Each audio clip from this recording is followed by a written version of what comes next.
I suppose when you set about to write, there are constraints, and I'm sure those affected it. But I just want to focus on very few. There seems to be a consensus that broadcast media is slightly more sensitive. I'm not sure I agree with that.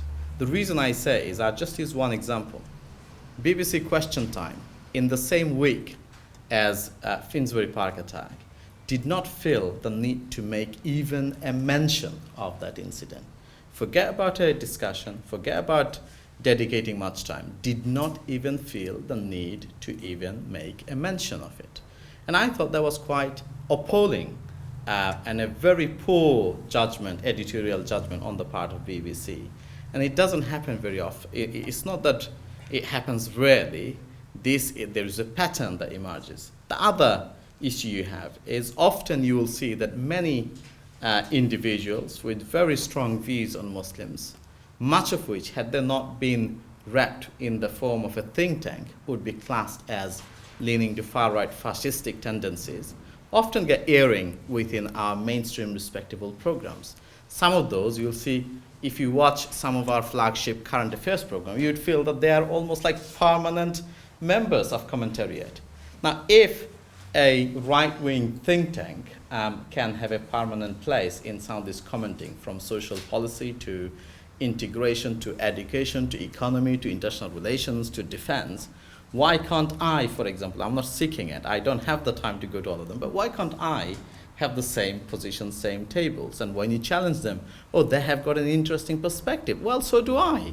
So do many other people. So one of the issues, while tabloid and the print media may be more guilty of churning out more news stories, the broadcast media is guilty of giving platform and creating credibility and respectability for some pretty awkward and pretty hate-driven, prejudicial minds to become effectively well-respected commentators.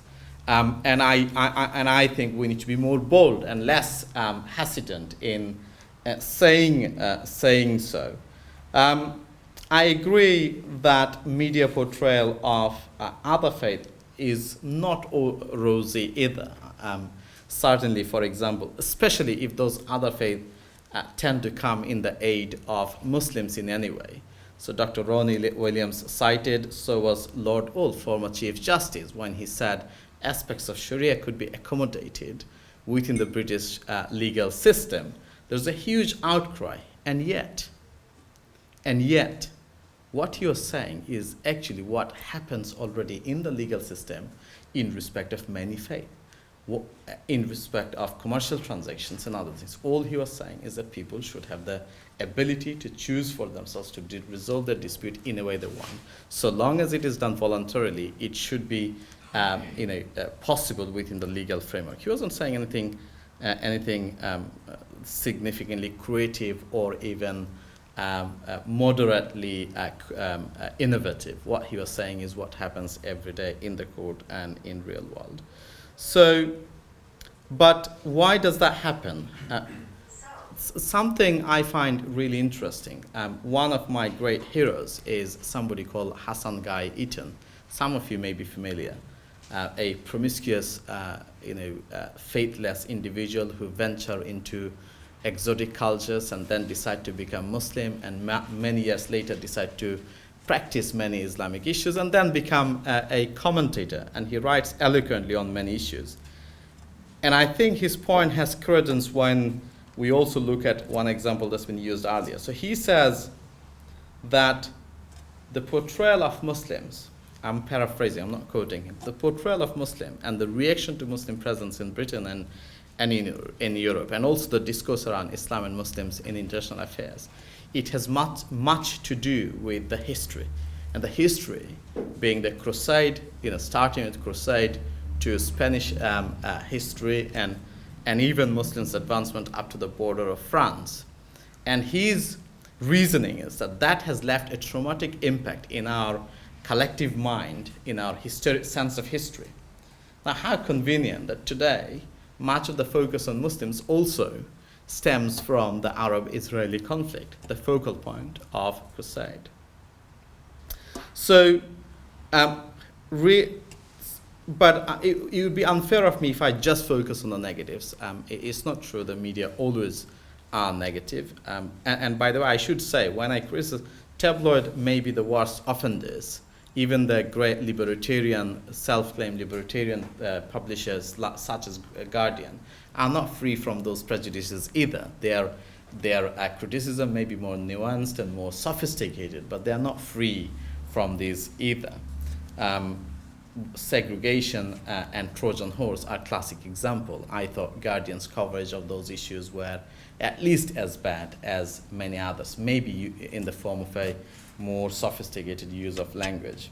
But it's not always gloomy. I think BBC lately, for example, has made a serious attempt to reach out. We certainly had a lot of discussions, including with the Director General, who himself initiated conversations. Other media, I mean, lately we have, one of my colleagues has been going to great lengths to reach out. And there are senior media officials, including managing editors and so on, they are responding and increasingly showing an interest. We are not yet seeing the benefit of it in the sense that the newspapers hasn't completely changed, but there has been incidences where they have listened and have shown interest to change. The other example is when we have pushed positive stories. One of those, for example, Visit My Mosque initiative, I think many of you may have seen in the media. When we came up with the Visit My Mosque for the third year this last February, the media by and large has been willing to cover it from a positive light. In some limited aspect, for example, the response to Grenfell Tower, although the coverage has not been as much as it should be, but they have, for example, focused on Muslim response being positive and so forth. So there is some positive elements, and I think it is improving, be it at a very, very slow pace, but it is getting better. So very briefly then, what can you, I, and others do? The media thrives on the idea of being able to capitalize on people's fears, aspirations, and interest, and they seek that. As Chris earlier said, clickbait is very much the thing. So media, gone are the days where media may have had very strongly rooted commitment to a specific set of values, and now it is more about, do I have the largest readership? Do I have the largest online readership? Am I commercially and economically viable? While that is producing negative results at the moment, it can also be a positive impact. So if I use the example of Birmingham, minorities and Muslims will soon be probably nearly half of the population of the city. So if Birmingham Mail wants to survive, at some stage it would have to think about some of its coverage. And we have seen, for example, when the incidents in Birmingham happened where a lot of Ghanaian black people were crushed, I think 4 or 5 of them, when a factory collapsed, recycling factory collapsed. The Mail, Birmingham Mail, played a very positive role in terms of bringing that story and supporting their families. So I think the clickbait and the competition to seek out more support will have positive impact. And also Muslim community is growing, not just because we have higher birth rate. We don't produce more children, by the way. It's only that our community is younger, so less people are dying. But give it another 10 years, you'll see they would be on par with the rest of the society. And also because Muslim community increasingly becoming confident. My father's generation probably would have been quite happy to live with the status quo, but I'm not. I'm happy to challenge and if need be, pick a fight. But the more important thing, and that's why I think this conference is really useful, and I hope that I'm speaking today not because a Muslim Dr. Salman hosting this conference, but because that a serious institution feels that as a institution we have a duty to challenge some of the narratives around an important section of our society. We need more of those, because often views are expressed, too often because they are naive, those who express those views. Occasionally they are hateful. And there aren't platforms for others to counter that. So forums such as this, initiatives such as this can create that platform, can create that opportunity. The other issue is that Brexit, Corbyn, Trump, they expose something that for too long in the West we have taken for granted. For too long we believe that our politics is driven by an elite, intellectual, thoughtful class of civil society. That is not true anymore. You know, the academics, the pundits, the journalists, everybody got it wrong on Brexit, on Corbyn, and on Trump. So what we need to see is that earlier Professor Riss says that we live in a rarefied environment, and so we often don't see the reality. Well, we can no longer afford to live in rarefied environment. We all need to be integral part of the wider society, leading the debate on the ground, and we cannot simply stay away or dismiss views because it comes from the working class.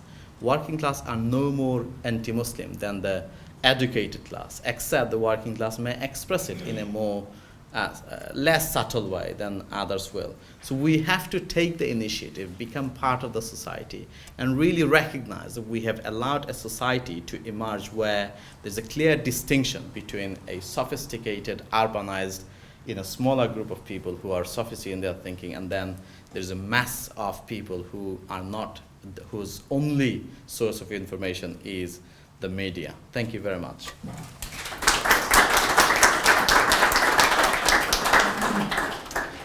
Right, so we come to our last speaker, and that's Shinaz Bunglawala. I hope I pronounced your name correctly.